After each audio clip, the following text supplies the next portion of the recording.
hard trainer, loves his football, works hard as anybody I'd ever seen on the training pitch. You know, I used to watch him in training or in training afterwards, learning how to hit balls with different dip, different swerve, different, you know what I mean? He really mastered that craft. As a normal Cockney kid, chirping, but great lad, yeah. Never seen anyone in my life do it, and even though he's retired, I've still never seen anyone do it. Webby, David Beckham, superstar, but when he came here, he was a young kid, on his own, Cockney kid, up from London. He had some work to do to prove himself, didn't he? Yeah, definitely. You know, you look at him, he was a little bone when he signed for the club. You know, he was always thought of well highly. You know, there's picture of him there inside the dressing rooms with Ferguson, with the first team. You know, what a privilege that must be, helping the kit man. I remember him playing at Leeds and other places, like a little kid, and thinking, something special, this kid, you know what I mean? They fought well highly at the club, getting into all these places, and Tash Bang Wallop, you know, he's come through the class of '92 with the rest of them, and we reaped the benefits. We had some great years out of David. When he came through, David Beckham there, he was like, you could just see there was a little more to him, you know, bit flash, like I say, come up from London and that, but you could see he was a star above him. That class of '92 there, he didn't half just fit in well with him though, didn't he? Yeah, you look at, you know, you listen to what Gary Neville says of the partnership at the back. They almost read each other's game. They sent him out to Preston. He went out a boy, come back a man, and then we reaped the benefits. Look at the clubs he ended up playing for, Tony. Not just a little small club. Manchester United, Real Madrid, yeah. You know, AC Milan, yeah. You know, Paris Saint-Germain. What a career he had.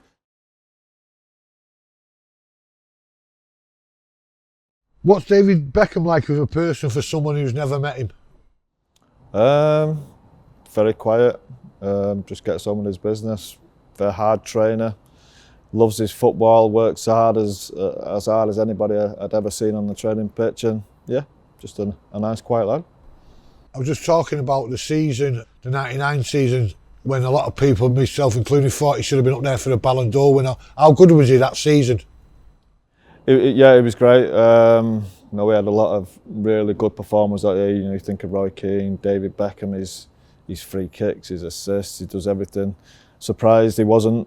I'm probably surprised somebody from that team wasn't, to be honest with you. I'm not sure who did win it that year, but if David had been up there, then no, I don't think anybody would have argued with that. Tony, when I think of his crossing, I look at a match here against Milan, against the star-studded Inter Milan, you know, and the Simeone thing was there after the World Cup, the year after the World Cup, yeah. And Scholes laughing at him when he shook his hand going down the line.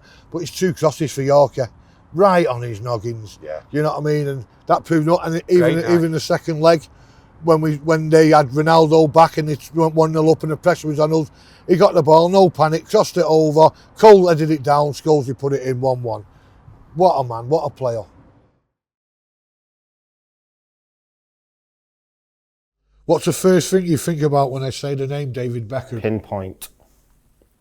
Pinpoint crossing. I've never seen anyone in my life do it, and even though he's retired, I've still never seen anyone do it.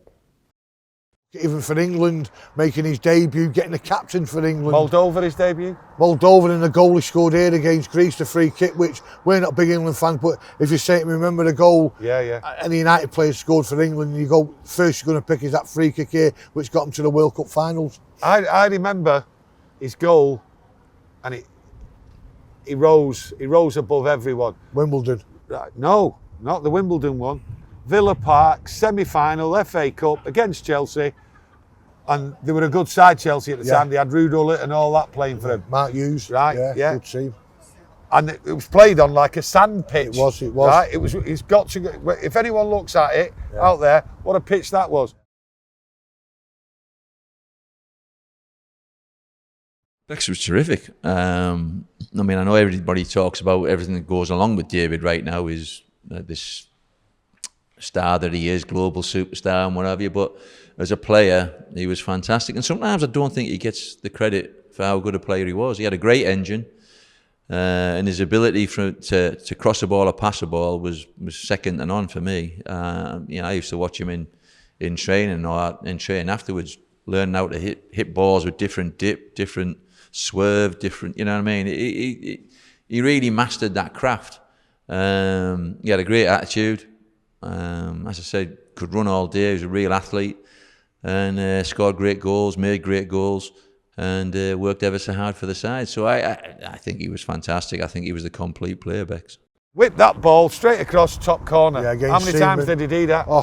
You can look at his goals, and the people what remember about is the goal at Sellers Park, which brought him to light, the halfway line goal. Oh yeah, they are. You know, the keeper's still in the back of the net like a Yeah, cod. yeah. You know what I mean? Great goal, and I'll always remember being on the door up at Kells when the players had come back from London. I remember Gary Pallister saying to me, "You need to get match of the day on here, Webby," because there was no boxes or anything like that. He went, "The best goal you'll ever see," and was all stood round watching it at 10:30 and watching Beckham score that goal, and the rest is history. What a player, what a man.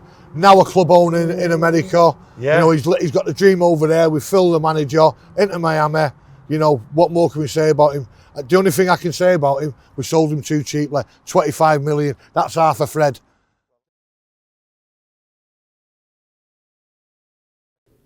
Good lad. Great lad.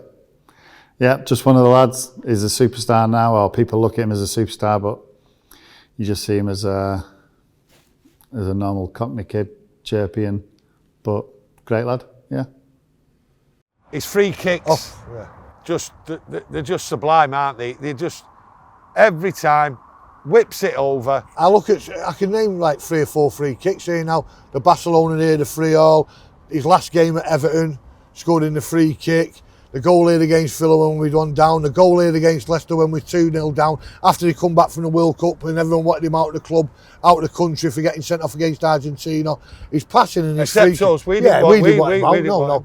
His passing and his free kicks were unbelievable, you know, and the part of Scholes with Pinpoint on the tempans, bang, straight to your foot. And what a player, you know, coming through the ranks. And like I said, to sell him for 25 million, Real Madrid got a right touch, but as a player, you know, was very rarely injured, played most of the games, super fit, and a player in this history to wear that number 7 shirt. David Beckham, superstar, end of. World star.